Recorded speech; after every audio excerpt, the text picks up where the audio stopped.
आप सबको जय मसीह की बाइबल ज्ञान हिंदी यूट्यूब चैनल में आपका स्वागत है। बाइबल की कहानी देखने के लिए हमारे चैनल को सब्सक्राइब और बेल आइकन को दबाना ना भूलें। आज मैं दाऊद का राज्याभिषेक की कहानी लेकर आई हूँ। इसका वर्णन बाइबल से सामुएल की पहली पुस्तक अध्याय 16 का 1 वचन से 23 वचन तक।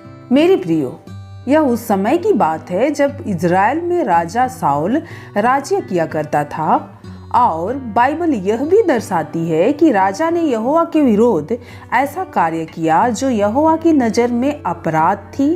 कहा जा सकता है कि राजा साउल ने अपने राज्य काल में यहोवा के विरोध गलतियां की।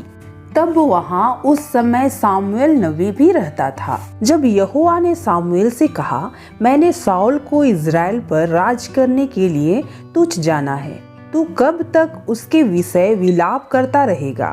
अपने सींग में तेल भरकर चल, मैं तुझको बैतलहम वासी यिशै के पास भेजता हूँ, क्योंकि मैंने उसके पुत्र में से एक को राजा होने के लिए चुना है। सामुएल बोला, मैं कैसे जा सकता हूँ? यदि साउल सुन लेगा तो मुझे घात करेगा। यहोवा ने कहा, एक बछिया साथ लेकर कहना, मैं यहोवा के लिए यज्ञ करने को आया हूँ, और यज्ञ पर यिशै को न्योता देना। तब मैं तुझे बता दूंगा कि तुझको क्या करना है, और जिसको मैं तुझे बताऊं उसी का मेरी ओर से अभिषेक करना। तब सामुएल ने यहोवा के कहने के अनुसार किया और बैतलहम को गया। उस नगर के पुरनिया थरथराते हुए उससे मिलने को आए और कहने लगे, क्या तू मित्र भाव से आया है या नहीं? उसने कहा, हाँ, मित्र भाव से आया हूँ। मैं यहोवा के लिए यज्ञ करने को आया हूँ। तुम अपने आप को पवित्र करके मेरे साथ यज्ञ में आओ।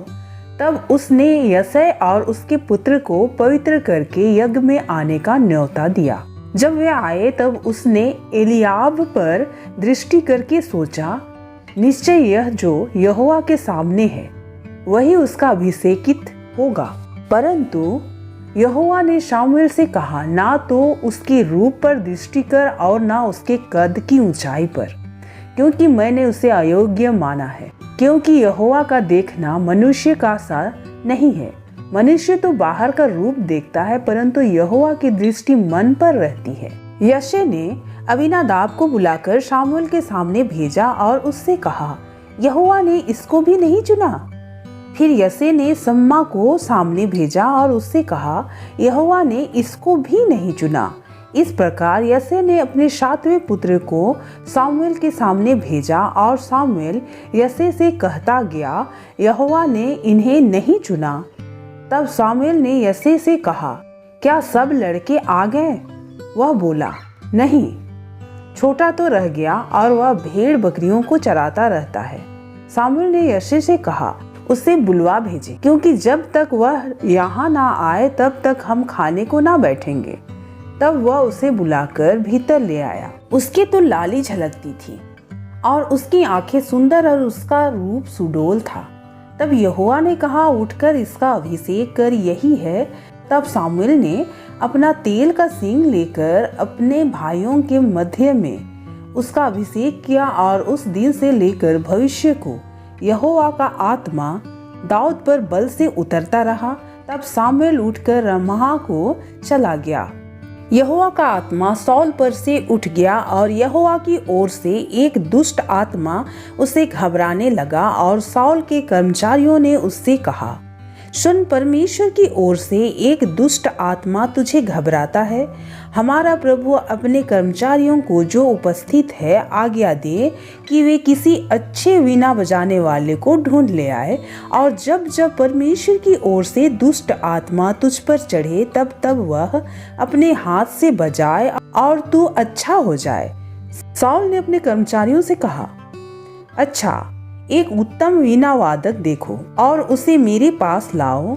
तब एक जवान ने उत्तर देकर कहा, सुन, मैंने बैतलहम वासी यिशै के एक पुत्र को देखा जो वीणा बजाना जानता है और वह वीर योद्धा भी है और बात करने में बुद्धिमान और रूपवान भी है, और यहोवा उसके साथ रहता है। तब साउल ने दूतों के हाथ यशे के पास कहला भेजा, अपने पुत्र दाऊद को जो भेड़ बकरियों के साथ रहता है मेरे पास भेज दे।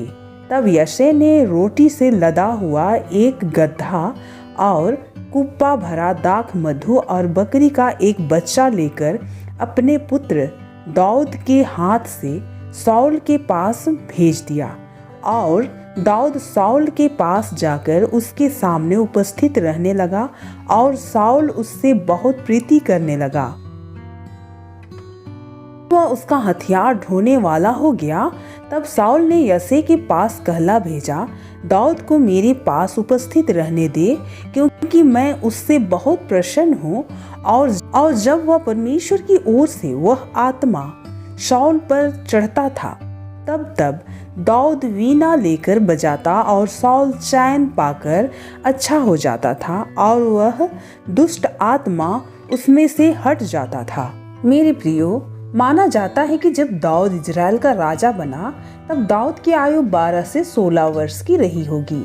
मानवीय रूप से कहना, यह यशायाह के पुत्र में सबसे छोटा और राजा बनाए जाने के लिए एक असंभव विकल्प था। वह अपने भाइयों में सबसे दीनहीन और छोटा मनुष्य था। दाऊद अच्छा वीणा बजाता था और भेड़ चराते समय वीणा बजाते हुए यहोवा को हमेशा याद किया करता था। सामुएल ने सोचा कि दाऊद का सबसे बड़ा भाई एलीयाब निश्चित रूप से अभिषेकित किया हुआ था, परंतु परमेश्वर ने सामुएल से कहा, ना तो उसके रूप पर दृष्टि कर और ना उसके कद की ऊंचाई पर, क्योंकि मैंने उसे अयोग्य जाना है। क्योंकि यहोवा का देखना मनुष्य का सा नहीं है। मनुष्य तो बाहर का रूप रंग देखता है, परंतु यहोवा की दृष्टि मन पर रहती है। यशायाह के 7 पुत्र सामुएल के सामने से निकल गए, परंतु परमेश्वर ने उनमें से किसी को भी नहीं चुना। सामुएल ने पूछा, क्या यशायाह के और भी पुत्र हैं? तो उन्होंने कहा, हाँ, लेकिन वह तो हमेशा भेड़ बकरियां चराया करता है। वह बहुत कम उम्र का था। सबसे कम आयु का दाऊद भेड़ चरा रहा था, इसलिए उन्होंने उस लड़के को बुलवाया और सामुएल ने तेल से दाऊद का अभिषेक किया। मेरे प्रियो, जो निर्बल था वह बलवान हो गया और जो दुर्बल था वह साहसी हो गया। और उस दिन से लेकर भविष्य में यहोवा का आत्मा दाऊद पर बल से उतरता रहा। मेरे प्रियो, दाऊद परमेश्वर की नज़र में एक अच्छा व्यक्ति था। भले वह अपने भाइयों की तरह नहीं था, वह तो एक चरवाहा था, लेकिन वह सच्चा और अच्छा था। मेरे प्रियो, जिससे दुनिया में लोग कमजोर समझकर ठुकराते हैं, उसे ही परमेश्वर अपने राज्य में योग्य समझता है। बस अपनी सोच, अपने कर्म सही रखना है। लोगों की नज़र में हम क्या हैं उससे कोई फर्क नहीं पड़ता, लेकिन परमेश्वर की नज़र में हम क्या हैं उससे फर्क पड़ता है। दुनिया के लोग कोई परेशानी में हमें साथ देने नहीं आएंगे, ना हमारे साथ खड़े होंगे, परंतु आपके साथ अगर परमेश्वर है तो वह हमें हर मुसीबत से, हर परेशानी से निकाल ही लेंगे। हम किसके लायक हैं और हम क्या कर सकते हैं, यह सब परमेश्वर जानता है।